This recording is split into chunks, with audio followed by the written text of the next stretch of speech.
how a gasket is actually sized to actually go around to get the proper one? Sure.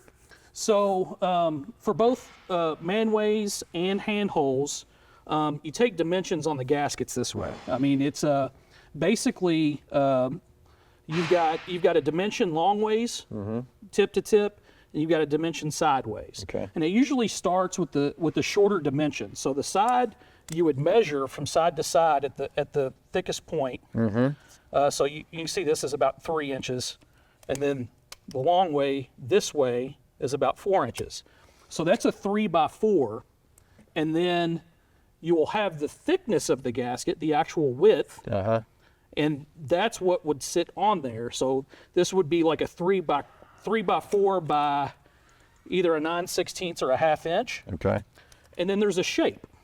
So some of these gaskets are actually shaped differently. So this is what they call an oblong or ob-round. It kind of looks like a racetrack. Yeah. And then you've got an elliptical that looks more like a football. So, you know, the difference between this on your handhole plate's pretty important, because you can't put this on there, you'll have gaps hanging over. Okay. Same way with the Manway plate, you're going to measure across this way, and then at the widest point, and the length that way. The thickness of the material is kind of a standard between most manufacturers to be close to about 1/4 of an inch. And then you got to pay attention to what type of material you're using. So in a scenario where you've got a neoprene, these are usually good for about 180 PSI. Okay. You can get up to several hundred PSI above that, even with the Teflon. And then you've got graphite that could go up to 2,000 PSI, depending on the manufacturer and the thickness. Okay. And then you've got flexitalic is another spiral wound flexitalic that's got graphite sandwiched in between metal layers. And this is a similar, these two, graphite and these flexitalic, are kind of the same thing. The graphite's a little bit more forgiving with the malleability of the gasket. Good word. So yeah, I mean, that's what you need to pay attention to. Make sure you've got the right gasket material for the boiler that you're putting back together. Okay. How do you know when to replace a gasket when you're looking at them? Pretty much every time you open and close one. That's right. Good answer. You know, the gaskets can look good. I mean, the compressibility of them, I mean, if you put a new one in and you go to tighten it out and it's loose, it's kind of loose and leaking, yeah, you can probably take that gasket back out and put it back in.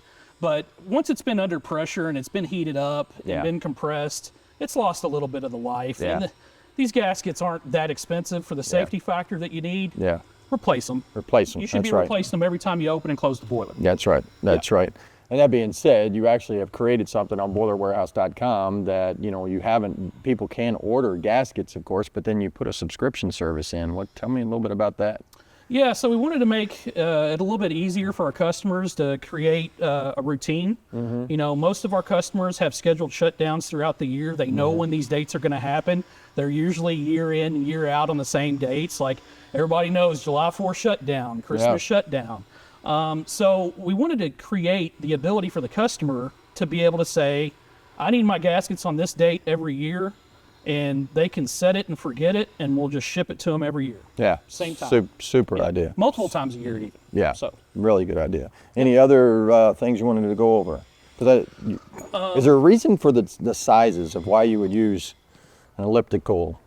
Or is it just a manufacturer choice? It's a manufacturer design. Okay. So the manufacturer, you know, they're going to design their boiler a certain way. Some of those guys want you to come back to them for the handholes. So they want a certain shape, they want a certain size, and then they're going to stock it, and you're going to call them and get that, and you're not really going to get them in other places. Right. So it's really a design for what they prefer, and even the outer shells and the curvatures, like from boiler manufacturer to boiler manufacturer, the outer shells change.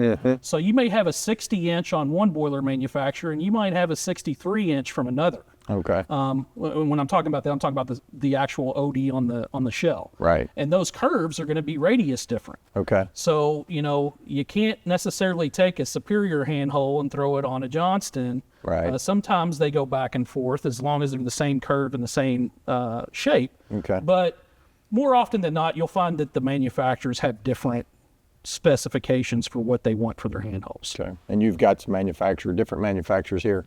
Yeah. That you can get. Yeah. So like a York or even Fultons, they may be 3x4s, but the radiuses are different. Right. So so you see that, you'll see the different shape in the OB. Cleveland Brooks is notorious for having OB shaped gaskets. The 3 1/4 by 4 1/2 by 9/16 OBs. Those kind of stick out in everybody's mind. Yep. So yeah, I mean, that's really the difference is the manufacturer and what they want to put in them. Right. Right. Awesome. Super information. Yep. Appreciate it. And you know where to call now. If you want to know a little bit about gaskets, this is the guy. And we'll see you next time on The Boiling Point. Appreciate you hanging out with us on The Boiling Point. Make sure you like, make sure you share, make sure that you watch those videos and send them all around. We really appreciate it. And see you at Boiler Expo on April 1st and 2nd. Give you a t-shirt, hang out with you. So make sure you stop by. We'll see you next time on The Boiling Point.